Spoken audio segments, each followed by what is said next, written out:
Bismillahirrahmanirrahim. Assalamualaikum warahmatullahi wabarakatuh. Pertama-tama saya ucapkan terima kasih kepada Bapak Kepala Sekolah dan rekan-rekan guru SDN Negeri Cikarang yang telah bersedia meluangkan waktunya untuk menghadiri acara diseminasi budaya positif. Salah satu tugas aksi nyata guru penggerak Angkatan 11 Kabupaten Tasikmalaya. Sebelum mulai acara hari ini, alangkah baiknya kita bacakan Bismillah. Mudah-mudahan acara hari ini berjalan dengan lancar. Mari kita membaca basmalah bersama-sama. Bismillahirrahmanirrahim. Baik, Bapak Ibu, untuk pertemuan hari ini yaitu diseminasi budaya positif. Yang pertama, konsep utama modul budaya positif. Pertama, perubahan paradigma belajar. Yang kedua, disiplin positif. Ketiga, kebutuhan dasar manusia. Yang keempat, motivasi perilaku manusia. Yang kelima, posisi kontrol restitusi. Yang keenam, keyakinan kelas. Dan yang ketujuh, segitiga restitusi. Untuk membahasnya, pertama, pembelajaran dengan paradigma baru. Pembelajaran dengan paradigma baru dirancang berdasarkan prinsip belajar dengan berdiferensiasi, sehingga setiap siswa belajar sesuai kebutuhan dari tahap perkembangan untuk mewujudkan profil pelajar Pancasila. Nah, untuk kurikulum Merdeka ya khususnya yang sudah diterapkan di sekolah kita kelas 1 dan kelas 4, tentunya ada berapa Bapak Ibu dimensi profil pelajar Pancasila? Ada 6. Yang pertama, beriman, bertakwa kepada Tuhan Yang Maha Esa dan berakhlak mulia. Tentunya kalau di sekolah kita 100% beragama Muslim ya. Jadi tentunya untuk bertakwa dan beriman kepada Tuhan Yang Maha Esa itu kepada Allah Subhanahu wa Ta'ala dan berakhlak mulia. Yang kedua, untuk beriman dan bertakwa, yang poin pertama, biasanya kalau saya contohnya berdoa sebelum belajar gitu. Barangkali semua kelas juga pasti ya melaksanakan berdoa sebelum belajar. Terus kalau di mapel saya suka anak-anak itu disuruh membawa makanan, jadi istilahnya botra. Jadi si anak itu saya biasakan untuk membaca doa sebelum makan dan sesudah makan. Itu kebiasaan yang telah saya lakukan khususnya di mata pelajaran saya. Untuk berakhlak mulia, saya menekankan atau membiasakan kepada siswa itu untuk berbahasa lemas gitu, Sunda lemas. Jadi saya menekankan kepada siswa itu untuk berbahasa dengan bahasa lemas, sopan, itu lebih ke yang santun. Itu yang kedua, kebinekaan global. Tentunya sekolah kita itu berada letaknya di daerah pantai, dekat pantai. Jadi maksud berkebinekaan global itu kita harus menghargai budaya yang ada di sekitar sekolah kita. Selain itu budaya dari luar negeri juga. Itu yang dimaksud dengan berkebinekaan global. Yang ketiga, bergotong royong. Tentunya kalau di kelas, kalau bergotong royong itu seperti membuat jadwal piket bersama-sama, membersihkan kelas. Kemudian kalau di dalam pelajaran saya membuat kelompok dalam mengerjakan tugas seperti itu untuk melatih bergotong royong. Yang ketiga, kreatif. Maksud kreatif, kalau di pelajaran saya misalnya anak itu belajar loncat, ya loncat. Jadi karena fasilitas di sekolah ini cuma tidak ada ya tempat untuk meloncat, jadi saya mengatakan kepada siswa itu untuk membuat dari atau barang-barang yang di sekitar untuk latihan loncat. Contohnya bangku gitu, bangku bisa untuk, jadi si anak itu kreatif untuk membuat alat-alat dalam melaksanakan pembelajaran. Yang selanjutnya, bernalar kritis. Untuk bernalar kritis, kalau secara umum yang saya pahami, siswa itu sering bertanya. Kalau sering bertanya, jadi memecahkan masalah itu siswa juga bisa. Ya kalau secara umum pernah di situ siswa itu jadi ingin tahunya lebih banyak seperti itu, Pak. Untuk mandiri, tentunya mandiri itu definisi umumnya berdiri di atas kehendak diri yang tidak tergantung kepada orang lain, ya seperti itu. Kalau saya membiasakan di pelajaran PJOK kelas berapa? Kelas 6, supaya belajar nyalin lah. Kalau di kelas bawah juga saya sukanya menekankan seperti itu. Jadi belajar ganti baju. Kalau kelas bawah, kelas atas juga sama seperti itu, mandiri.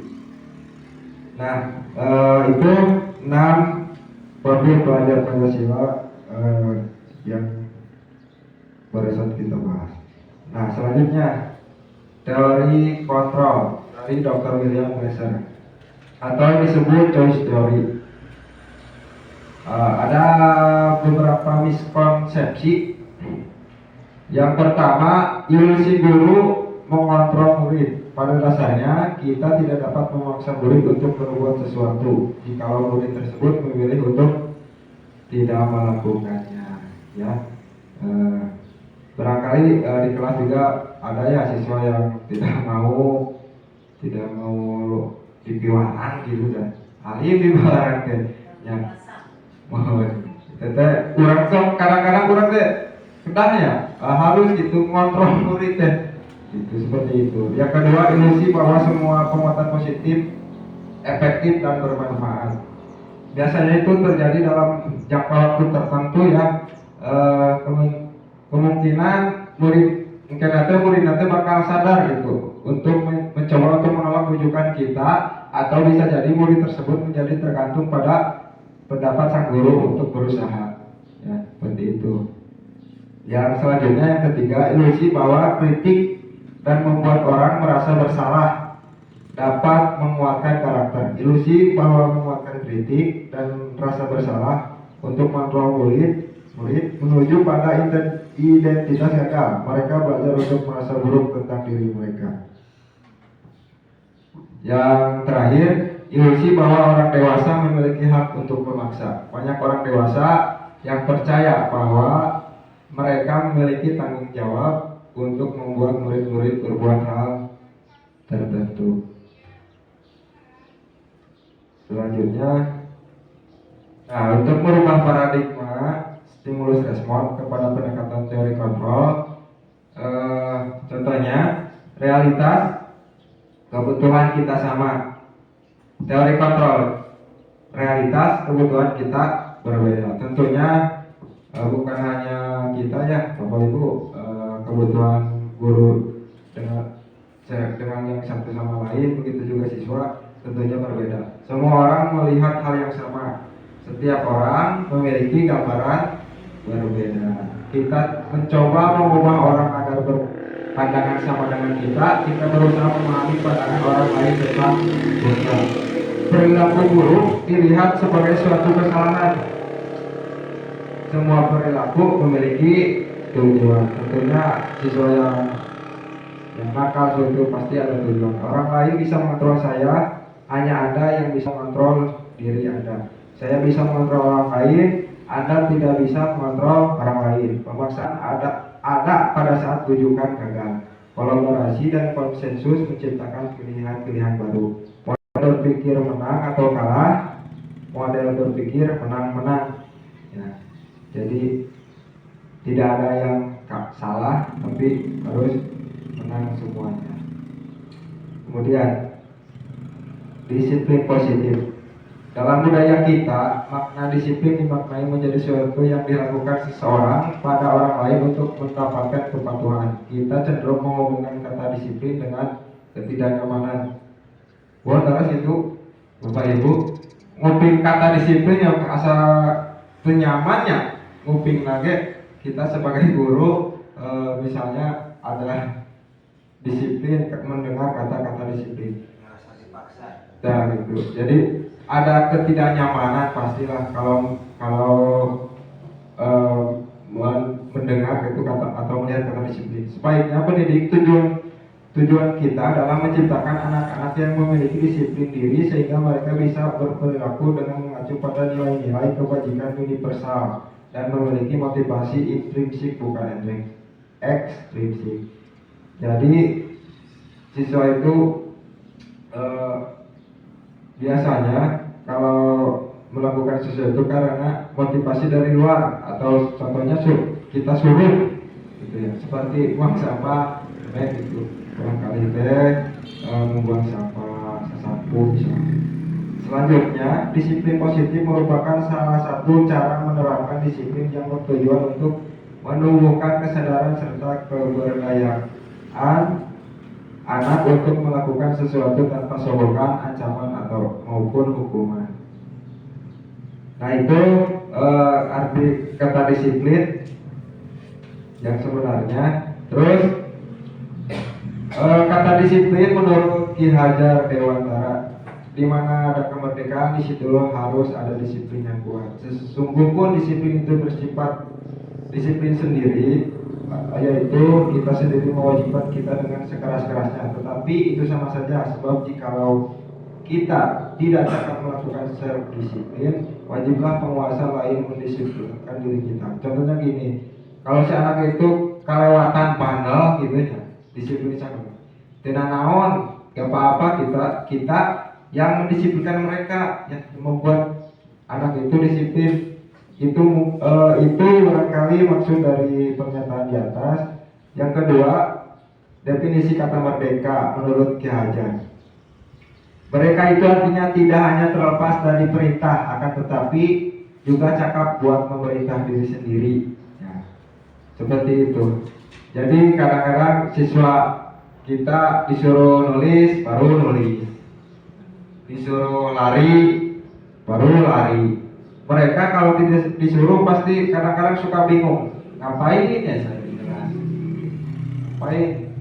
Jadi kalau saya berbicara ke anak-anak, kalian itu harus berdiri tekenging hirup tidak terunjuk ibu bapak guru seperti itu. Jadi harus merdeka, harus ada kemauan dari dalam. Iya mah sasapu juara, kepel di juara, ya, seperti itu. Itu maksud kata merdeka.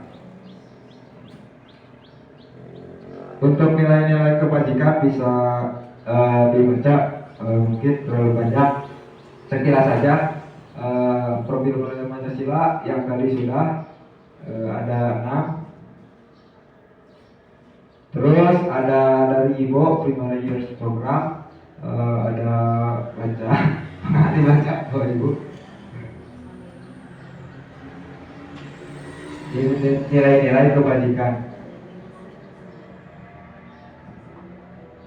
Mandiri, menghargai, antusias, untuk 9 pilar karakter: cinta Tuhan, tanggung jawab, kemandirian, kejujuran, hormat, santun, dermawan, menolong, toleransi, Ada 6 ya. Yang keempat, petunjuk seumur hidup dan keterampilan hidup. Keterampilan hidup dapat dipercaya lurus hati, pendengar yang aktif, tidak merendahkan orang lain, memberikan yang terbaik dari diri. Untuk petunjuk hidupnya, peduli, penalaran, bekerja sama, keberanian, keinginan, usaha. Untuk yang nomor 5, empati, suara hati, kontrol diri, rasa hormat, kebaikan, toleransi, keadilan. Dan yang terakhir, peduli, rajin, integritas, rasa hormat, keterbukaan, keberanian, kebahagiaan, kebersihan. Barangkali ada yang mau ditanyakan, ada yang tidak mengerti.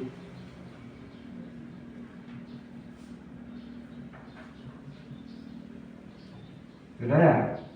Sudah, cukup Pak. Cukup. Baik. Nah, untuk selanjutnya ada 5 kebutuhan dasar manusia. Terlepas mau itu kita anak siapa, kita lingkungan dari mana, budaya seperti apa, atau agama pun seperti apa. Terlepas dari itu, ada 5 kebutuhan dasar manusia, termasuk guru kita, apalagi siswa kita, murid siswa, atau murid-murid kita, anak-anak kita di sekolah SDN Cidadak. Yang pertama, bertahan hidup. Contohnya kesehatan, rumah, dan makan. Yang kedua, kasih sayang dan rasa diterima. Contohnya teman, keluarga, pasangan hidup, teman kerja, dan kelompok di mana kita tergabung. Untuk anak-anak juga sama, kadang bukan kadang, malah pasti ingin disayang dan rasa diterima. Yang ketiga, penguasaan, keinginan untuk dianggap berharga, bisa membuat perbedaan, bisa membuat pencapaian, kompeten, diakui, dihormati. Yang keempat, kebebasan, kebutuhan kebebasan yang tinggi, menginginkan pilihan mereka perlu banyak bergerak, suka mencoba-coba, tidak terlalu terpengaruh orang lain, dan senang mencoba hal baru dan menarik. Yang kelima, kesenangan, kebutuhan untuk mencari kesenangan, bermain dan bertakwa. Barangkali tertawa. Jadi untuk poin 5 menarik. Kadang siswa itu dulu jadi kelas tidak semangat. Mungkin kalau saya suka mengatasinya dengan ice breaking ya. Ice breaking, jadi yang kita hadapi itu anak-anak generasi apa ya disebutnya? Generasi Z ya, Z. Generasi Z tentunya karakteristik dengan zaman dulu itu pasti berbeda. Ya, saya melihat atau Bapak Ibu juga anak-anak sekarang itu lebih aktif ya, bergerak kayak senang-senang gitu ya, seperti itu. Untuk bertahan hidup ya, contoh lah seperti ini.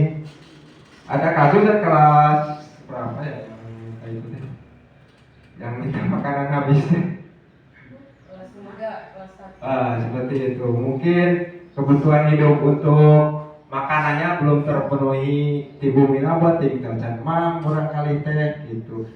Jadi siswa itu berperilaku tidak sesuai itu atau negatif itu, barangkali yang dari 5 ini tidak terpenuhi. Misalnya ada anak ya di kelas berapa ya, ada ya budak teh hayo nyali rawan aya teh sing horeng teh teu diajakan ku baturanana. Da anak teh merasa hoyong disayang dan diterima di kelompokna teh, di kelasna teh. Teu sareng baturanna unggul, sareng urang oge sami gitu, seperti itu. Untuk kebebasan, barangkali Bapak Ibu ada contoh ketika menemukan di kelas, contohnya, nah untuk kesenangan biasanya siswa teh aya nama kayak senang gitu di kelas teh teu serius teuing. Kada aya sisi humor, nah gitu. Kada aya sisi humor, diselinginya bukan berarti heureuy gitu, tapi diselingi. Misalnya pergantian pelajaran atau apa, melakukan apa gitu, permainan seperti itu. Jadi ya ice breaking intinya banyak di TikTok, di media sosial ya, ice breaking contoh-contohnya seperti itu. Baik, untuk selanjutnya, nah, motivasi perilaku manusia. Motivasi merupakan dorongan yang timbul dari diri seseorang secara sadar atau tidak sadar untuk melakukan sesuatu tindakan dengan tujuan. Yang pertama tentunya menghindari ketidaknyamanan dan hukuman. Ya, ada saya untuk baru-baru ini suka di depan nongkrong ya. Ayah udah teh papa jadi sepatu dan tidak apa gitu karena ketinggalan ya abi jadi hukum juga namanya. Udah jangan sepatu. Nah eta contoh anu murid anu siat karena hukuman ya, menghindari hukuman ya, menghindari. Yang kedua, mendapat imbalan atau penghargaan dari orang lain. Iya kadang-kadang jadi kumahanya. Contoh kebersihannya kayak trofi kan seperti itu bisa membuat melakukan disiplin itu karena mendapatkan imbalan. Tadi ya seperti tadi contoh ada trofi. Kalau dulu itu kalau tidak salah dapat bintang, biasanya yang rajin dapat bintang disimpan di kelas seperti itu. Yang ketiga, menghindari nilai-nilai kebajikan diri sendiri. Murid melakukan disiplin diri karena sadar akan nilai kebajikan dirinya. Ini merupakan motivasi intrinsik. Ibaratnya abi yang dia misalkan hoyong rajin gitu teh, hoyong kenging penghargaan, itu kenging. Tapi kusama kita sudah menilai kebajikan diri sendiri, jadi tidak apa-apa gitu. Tidak apa-apa bakalan teh kumaha. Jadi tidak naon lah kenging karake da timbulna, jadi urang teh percaya bahwa eta teh baik gitu, positif seperti itu. Mungkin contohnya untuk yang ketiga. Nah, untuk selanjutnya konsep disiplin dengan identitas kekal. Nah, untuk hukuman terus terang dulu juga saya sering menghukum jalan bebek, jalan katakan barangkali teh. Hukuman itu bisa menyakitkan, tidak nyaman, takut, memaksa, menyembunyikan kesalahan. Ya, ini paling sering ya. Jadi murid jadi tujuh mohon mana seperti basuh, ayo orang ke bumi, ayah ke tanpa. Seperti itu, murid menjadi rendah diri. Nah, untuk penghargaan biasanya tidak efektif ya. Bisa merusak hubungan sifat iri, bisa juga itu bisa ini kemungkinan. Contohnya ayo saya tahu misalnya kalau dulu rankingnya kalau yang ini bukan terus ya rankingnya di narapota ya kan kejalan bisa merusak hubungan sifat diri, mematikan kreativitas, mengukur dengan sistem ranking. Nah tadi yang ranking berambasan menghargai dirinya. Selanjutnya, nah konsekuensi. Jadi konsekuensi dengan apa tadi? Dengan hukuman itu beda. Nah, konsekuensi penguatan jangka pendek perlu monitoring berkelanjutan, stimulus respon, murid menghormati peraturan, kehilangan waktu untuk merenungi kesalahan. Dan yang terakhir, restitusi. Murid bertanggung jawab untuk perilakunya, fokus pada pemecahan masalah. Murid menghormati dirinya dan orang lain, terkontrol. Murid bersemangat memperbaiki kesalahan. Contohnya untuk restitusi, ada anak mengambil patlot, nah potong misalnya patlot nantinya. Nah, si anak teh cukup minta maaf. Pamit ningali dina posisi apa? Memperbaiki kesalahan. Jadi kuacian teh bisa disegerakan dari patlot nanti gitu. Atau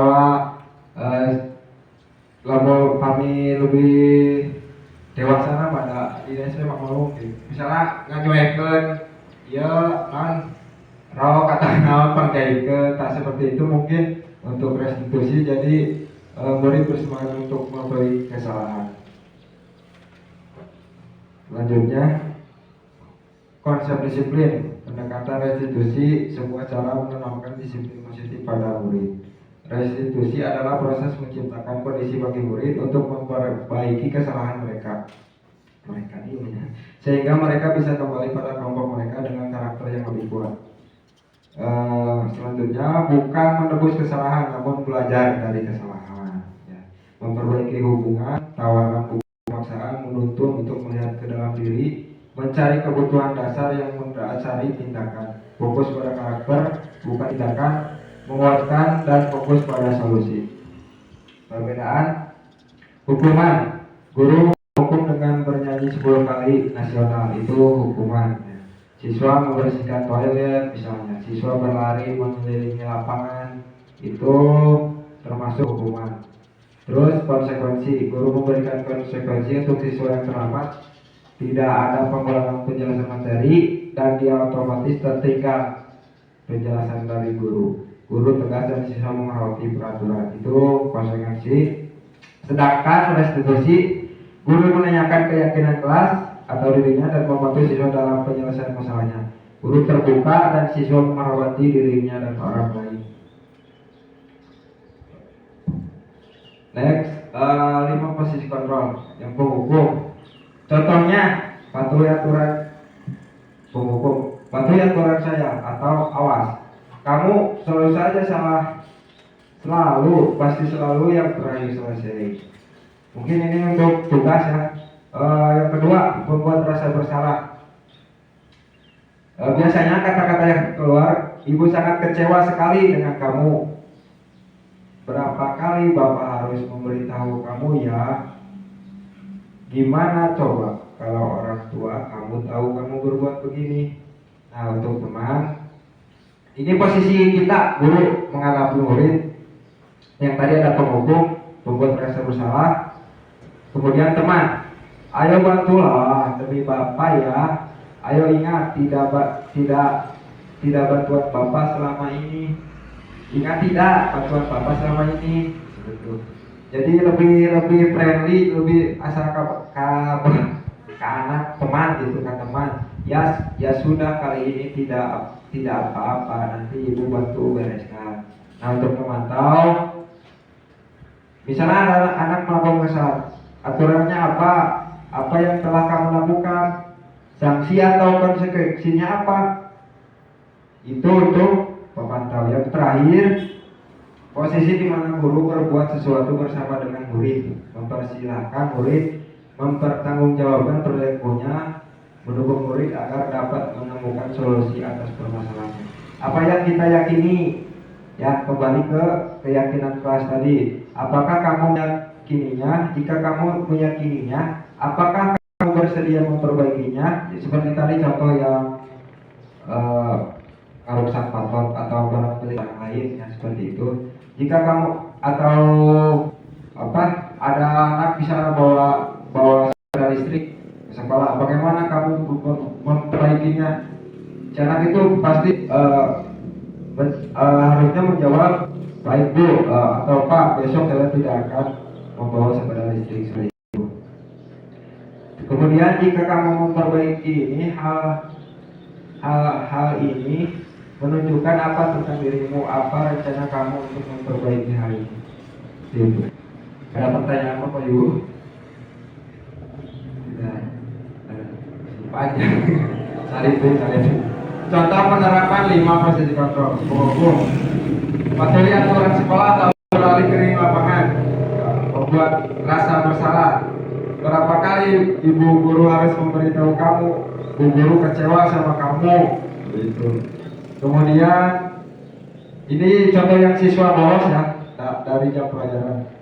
Biasanya anak SMA, SMP sini, kalau SD mungkin jalan yang bolos. Ayolah yang patuh. Buat apa bolos? Buat bu guru kamu. Maka kali ini tidak apa kamu salah. Itu lebih ke teman. Untuk posisi pemantau, kamu sudah melanggar apa peraturan dan konsekuensinya. Untuk posisi manajer ya, apakah kamu tahu kesalahanmu? Kira-kira bagaimana kamu memperbaiki kesalahan ini? Nah, untuk kita sebagai guru, Dan di kelima ini kita harusnya berada di posisi manajer. Seperti itu. Kita harus berada di posisi manajer. Kadang-kadang saya di sini sebagai teman. Kalau teman biasanya suka nurut nanti atau penghukumnya. Biasa nama sok abi unggul. Cuma ke guru-guru tertentu unggul nurut nate. Seperti upacara tadi. Cara lihat tadi. Jual abi mana tarati langsung kali itu. Dapat itu biasanya kamarnya suka hukum atau besok teman atau sebagai teman atau membuat rasa bersalah. Seperti itu.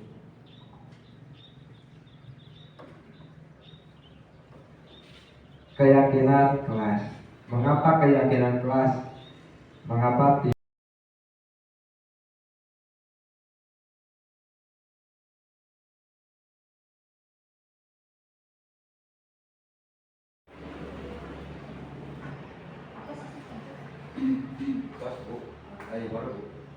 Jadi itu langsung istirahat.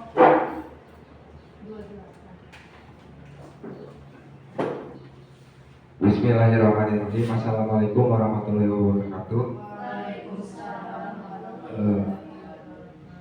Alhamdulillah pada hari ini kita bisa bersama-sama kembali dalam kegiatan diseminasi budaya positif di SD Negeri Ciradap.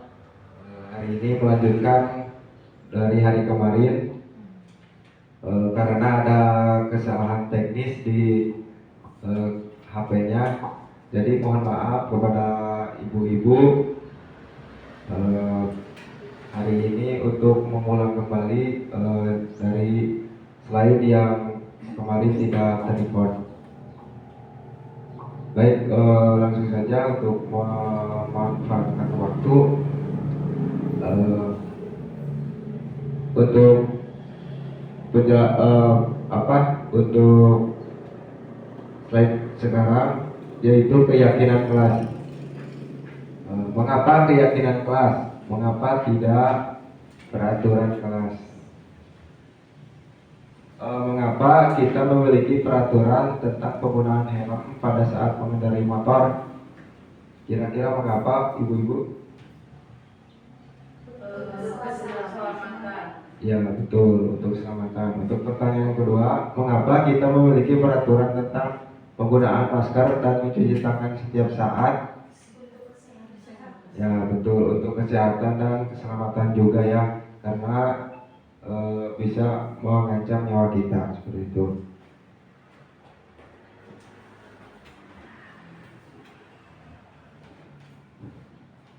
Terus bagaimana pembentukan keyakinan kelas? Yang pertama lebih abstrak, jadi bahasanya lebih abstrak. Yang kedua berupa pernyataan yang universal. Yang ketiga dibuat dalam bentuk positif. Terus kemudian yang keempat sedikit saja agar mudah diingat. Kemudian yang nomor 5 sesuai dengan kondisi kelas dan sekolah agar mudah diterapkan. Dan yang terakhir semua warga kelas atau sekolah dilibatkan. Tentunya di poin 5 siswa kita guru kita semua sudah mengetahui karakteristik dari siswa-siswa kita di kelas tentunya. Kemudian untuk pembuatannya siswa itu dilibatkan untuk berdiskusi mengenai peraturan atau keyakinan kelas yang akan kita buat.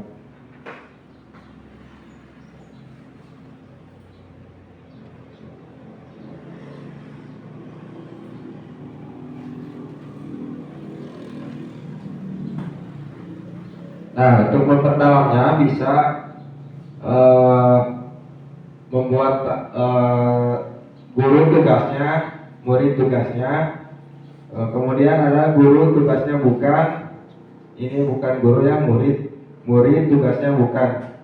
Bisa membuat memperdalam keyakinan kelas itu membuat tempelan di dinding agar dapat dilihat oleh seluruh warga kelas. Contohnya seperti ini.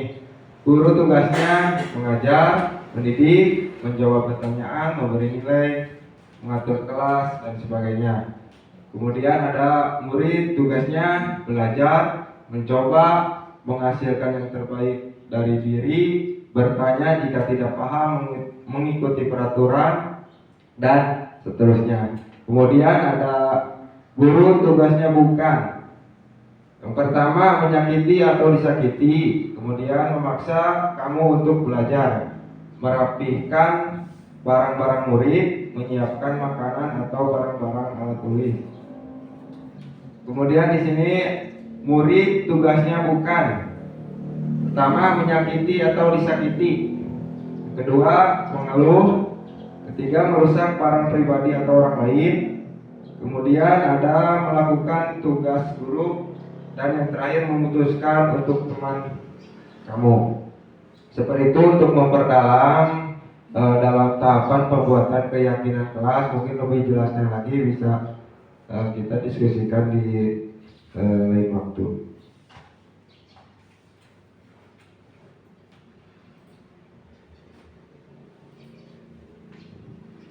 Nah, untuk kegiatan membuat keyakinan kelas pertama tentunya tadi sudah saya sampaikan, berdiskusi tentang peraturan, merumuskan peraturan menjadi keyakinan, dan menempelkan keyakinan di kelas. Ini contoh keyakinan kelas yang saya ambil dari LMS, pendidikan guru penggerak. Contoh untuk kelas 1, setiap anggota kelas perlu belajar, setiap anggota kelas perlu senang, setiap anggota kelas perlu melakukan tugas, setiap anggota kelas perlu saling menghargai, dan setiap anggota kelas perlu merasa aman. Dan untuk contoh keyakinan kelas 5, selalu bersikap positif, senantiasa menjadi diri terbaik, percaya dan menghormati orang lain serta barang miliknya, berkomitmen terhadap setiap tugas, senantiasa membantu. Seperti itu untuk contohnya. Mungkin bisa diambil sebagian atau beberapa untuk dibuatkan. Saya sudah pernah membuat keyakinan kelas. Contohnya ini untuk pelajaran PJOK. Saya dapat mengikuti instruksi guru dengan baik dan melakukan gerakan-gerakan yang diajarkan dengan benar. Kemudian saya menunjukkan sikap sportif, jujur, bertanggung jawab dalam setiap kegiatan belajar. Lalu saya dapat menjaga kesehatan dan kebersihan diri serta mengenakan pakaian olahraga yang sesuai dengan aturan sekolah. Kemudian saya dapat berpartisipasi aktif dalam kegiatan belajar, berdiskusi, dan bermain bersama teman-teman saya. Lalu yang terakhir, saya dapat menghargai perbedaan dan keragaman di antara teman saya serta bersikap sopan dan ramah. Jadi kalimatnya bersifat umum, universal, dan jangan terlalu banyak gitu dalam membuat keyakinan kelas itu. Kalau 3 sampai 7, jangan lebih dari 7 kalau bisa di dalam pembuatannya. Lanjut untuk segitiga restitusi. Ini segitiga restitusi itu maksudnya kita dalam menghadapi siswa yang menghadapi siswa yang tidak disiplin atau keluar dari keyakinan yang telah kita buat tadi. Tentunya kita harus bikin dulu, ada dulu keyakinan itu di kelas. Jadi untuk menghadapi siswa yang bandel gitulah istilahnya. Jadi nanti ada di tahap yang ketiga. Jadi segitiga restitusi ini tahapan dalam menghadapi murid yang bandel dan tidak malah seperti itu. Yang pertama, tahapan yang pertama, langkahnya menstabilkan identitas. Kita semua akan melakukan hal terbaik yang bisa kita lakukan. Nanti ada contohnya bagaimana langkah-langkah dalam menghadapi siswa. Yang kedua, validasi tindakan yang salah. Semua perilaku memiliki alasan. Tentunya siswa itu melakukan sesuatu itu karena ada alasan. Contohnya sepatu, seperti alasannya mungkin sepatu nanti rusak atau kumaha seperti itu. Terus menanyakan keyakinan, kita semua memiliki motivasi internal. Jadi motivasi itu datang dari dalam diri. Lanjut. Nah, ini contoh segitiga restitusi. Ini kasusnya murid tidak memakai sepatu. Jadi saat pelajaran setelah istirahat, guru melihat ada siswa yang tidak memakai sepatu. Saat istirahat, murid itu dipanggil untuk klarifikasi. Langkah-langkahnya bisa sebagai berikut. Yang pertama yang tadi, yang satu, menstabilkan identitas.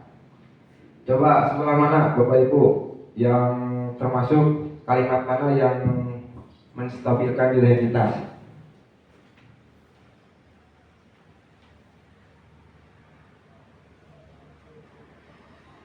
Yang pertama dari sini ya. Kamu tahu mengapa panggil ke sini? Kenapa ya Pak? Mungkin karena saya tidak memakai sepatu. Iya betul. Nah, kamu membawa sepatu kan? Iya Pak, bawa.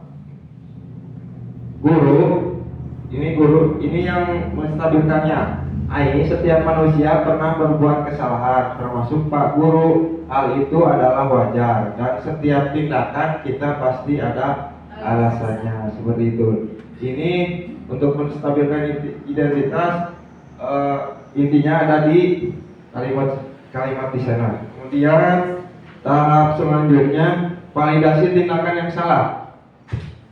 Guru, pasti punya alasan ya mengapa kamu tidak memakai sepatu. Kan tadi baru sholat duha di musola. Kan tadi baru sholat duha di musola Pak.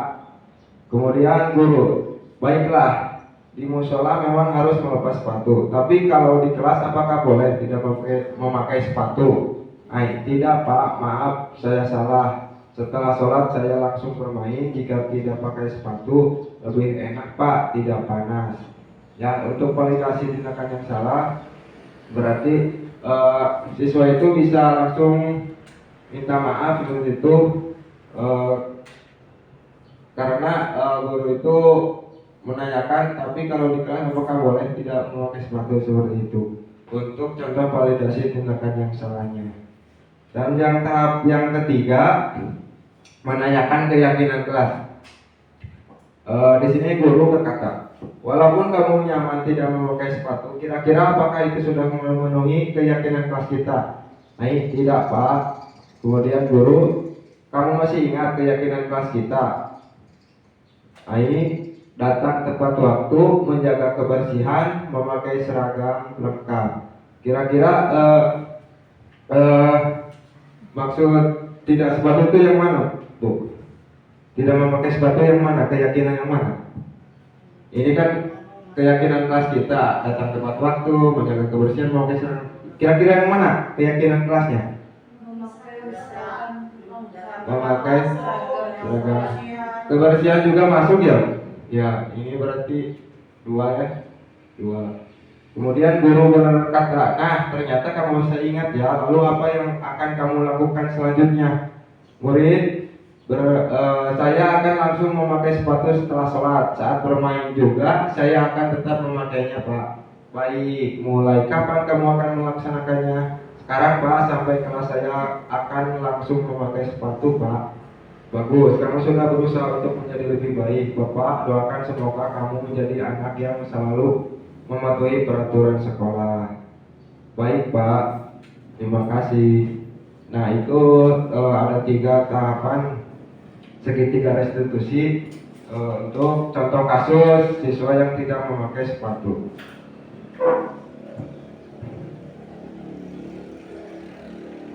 Untuk lengkapnya ada di YouTube ya Bapak Ibu. Kemudian ada standar nasional pendidikan. Dalam penerapan program disiplin positif, hendaknya guru memiliki standar kepribadian, profesional, dan sosial yang baik, di mana guru mampu berefleksi pada posisi kontrolnya saat ini, bagaimana perjalanan dirinya sebagai seorang amo atau posisi manajer yang menuntun murid menjadi insan yang mandiri, merdeka, dan bertanggung jawab. Apakah ada pertanyaan dari ibu-ibu? Ya, silakan Bu. Assalamualaikum warahmatullahi wabarakatuh. Waalaikumsalam. Tadi dipaparkan bahwa membuat keyakinan kelas itu harus melibatkan semua pihak ya. Yang saya akan tanyakan, bagaimana ketika sudah berjalan satu semester misalnya atau tengah-tengah semester, keyakinan kelas yang dibuat itu tidak sesuai dengan kondisi kelas. Apakah bisa dirubah atau ditambah? Terima kasih. Assalamualaikum warahmatullahi wabarakatuh.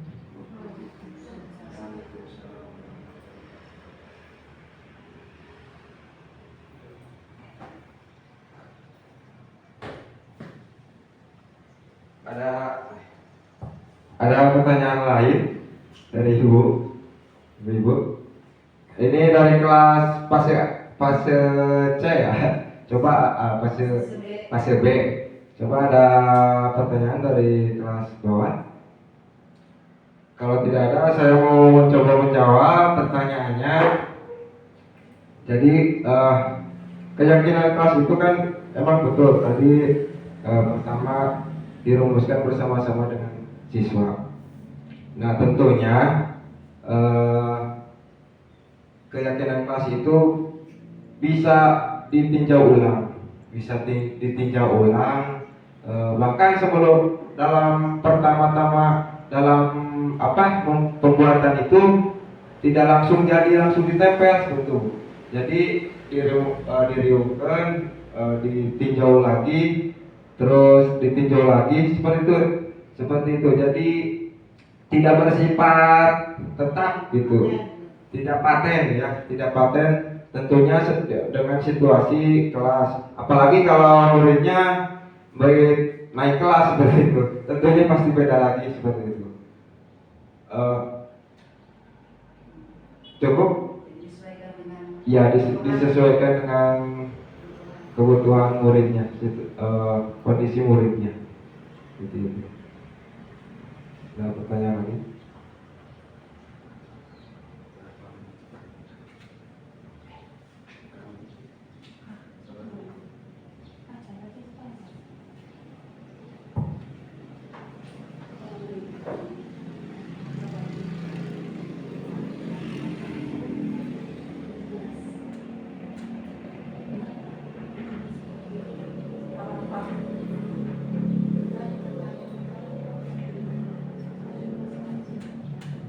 Nah, mungkin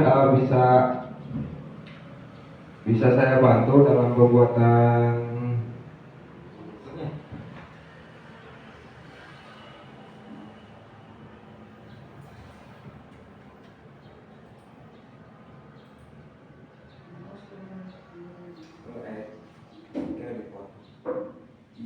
harus mengkembalikan. Nah, orang tuh harus tahu ya.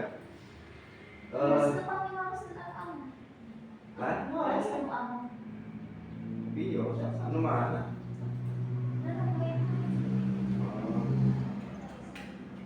Manajer.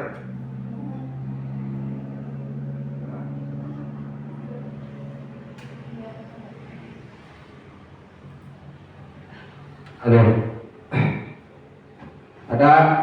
Ada pertanyaan lagi? Oh, baik, Bu Rani. Assalamualaikum warahmatullahi wabarakatuh. Waalaikumsalam. Saya ingin menanyakan terkait tentang among tadi Pak yang ada di slide.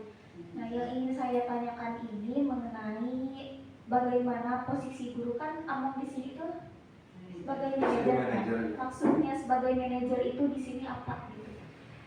Terima kasih.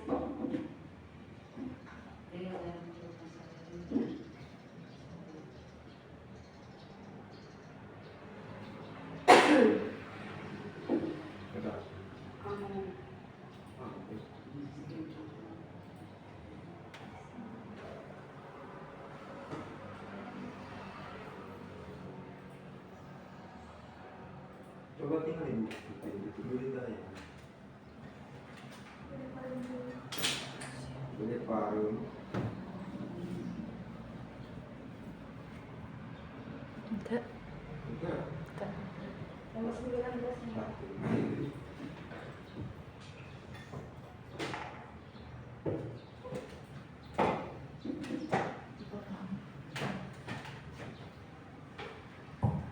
Baik, pertanyaan yang bagus dari Bu Rani, terima kasih.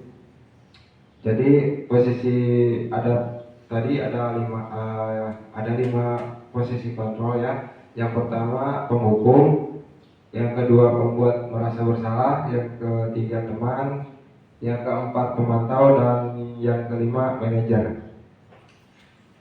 Posisi di mana guru berbuat sesuatu bersama dengan murid, mempersilahkan murid mempertanggungjawabkan perilakunya, mendukung murid agar dapat menemukan solusi atas permasalahannya sendiri.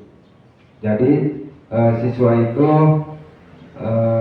misalnya membuat kesalahan, tapi digali atau siswa itu bisa dalam ke tahap yang bisa memperbaikinya. Seperti itu Bu. Tentunya manajer ini sangat penting dan kita tentunya harus berada di dalam posisi sebagai seorang manajer. Contohnya di sini apa yang kita yakini yaitu tadi kembali ke keyakinan kelas. Apa kamu meyakininya? Jika kamu meyakininya, apakah kamu bersedia memperbaikinya? Nah ini seperti itu.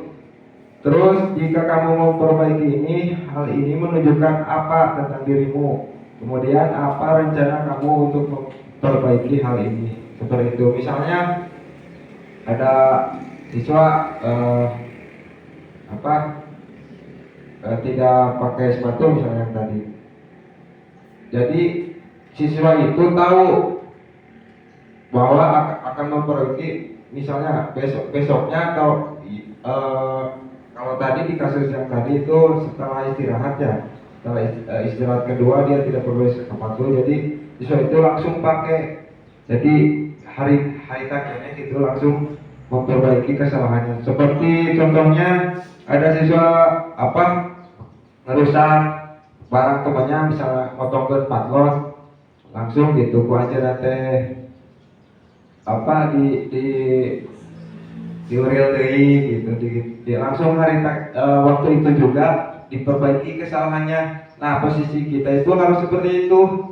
Tentunya budaya ini tadi tidak serta-merta bisa semudah membalikan telapak tangan gitu. Kita harus membiasakan secara bertahap. Jadi dibiasakan dari hal-hal yang kecil gitu. Kemudian insya Allah lah tujuannya juga ini kan untuk masa depan anak didik kita di sekolah SD Negeri Cidadap ini. Jadi sekali lagi semoga kita tidak lelah dalam memberikan pelayanan kepada siswa-siswa kita, karena menurut Ki Hajar itu kita itu menghamba kepada murid gitu kalau di sekolah. Seperti itu Bu. Bagaimana jawaban saya? Apakah sudah jelas? Ya, terima kasih. Ada lagi? Silakan Bu Adi.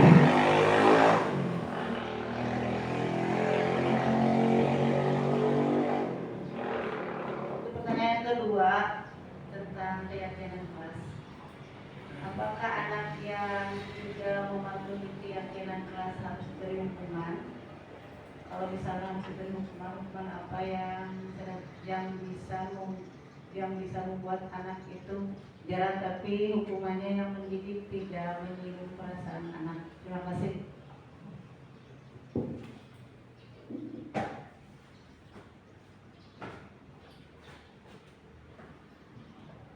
Terima kasih kepada Bu Haji. Pertanyaan yang luar biasa, sangat bagus. Jadi pertanyaan tadi, bagaimana jika siswa itu melanggar keyakinan kelas. Apakah boleh kita menghukum seperti itu?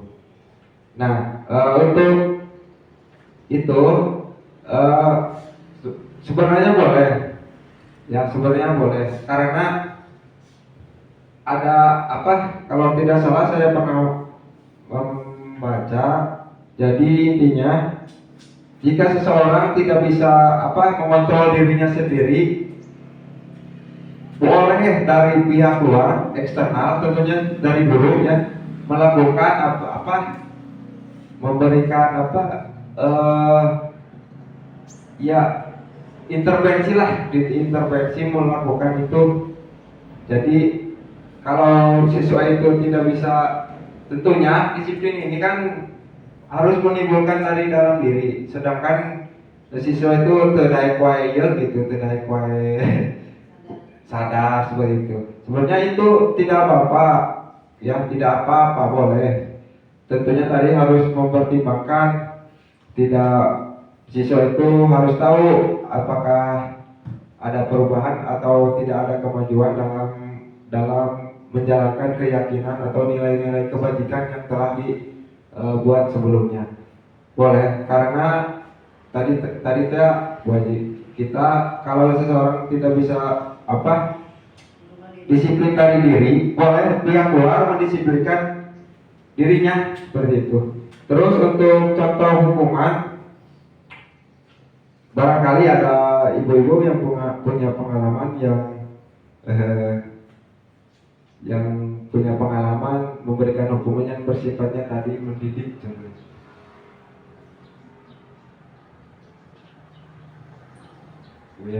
Buat hukuman yang sifatnya katanya mendidik. Bu Rani boleh? Terima kasih. Silakan.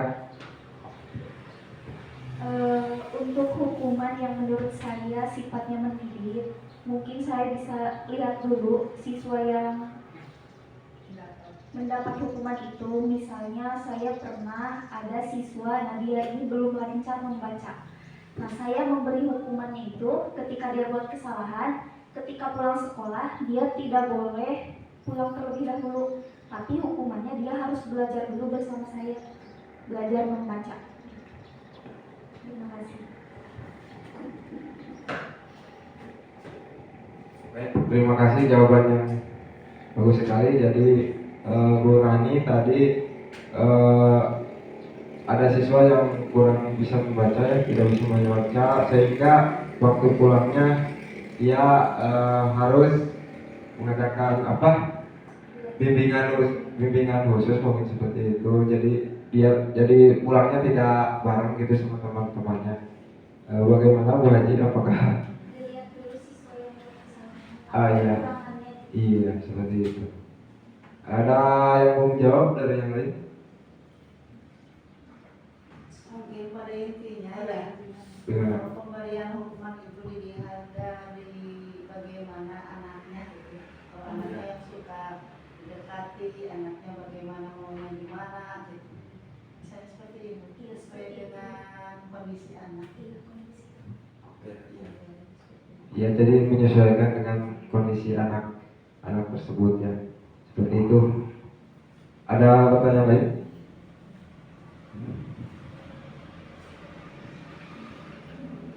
Bagaimana Bu? Apakah pernah sudah membuat keyakinan kelas? Dulu itu pernah kesepakatan kelas. Oh iya. Kira itu perlu diganti jadi keyakinan. Tapi setelah ada pemaparan ini jadi lebih mengerti. Oh, baik, terima kasih. Pemaparan dibuat keyakinan. Ya. Mungkin tahapannya apakah sudah jelas dalam pembuatannya? Oh iya. Bagus. Kalau kesepakatan kelas biasanya sebelum kita mengadakan ini, biasanya seperti itu. Misalnya boleh makan, minum selama kegiatan seperti ini, boleh nyawa HP. Nah, itu biasanya kesepakatan kelas untuk kegiatan-kegiatan seperti sekarang gitu. Cuma dalam pertemuan tersebut. Kalau di CGP itu seperti itu, Bu. Ada juga kesepakatan. Cuma kan bedanya keyakinan itu lebih ke jangka jangka panjang gitu, seperti itu. Untuk kesepakatan mah untuk pertemuan sekarang seperti itu. Yang sudah belum ya.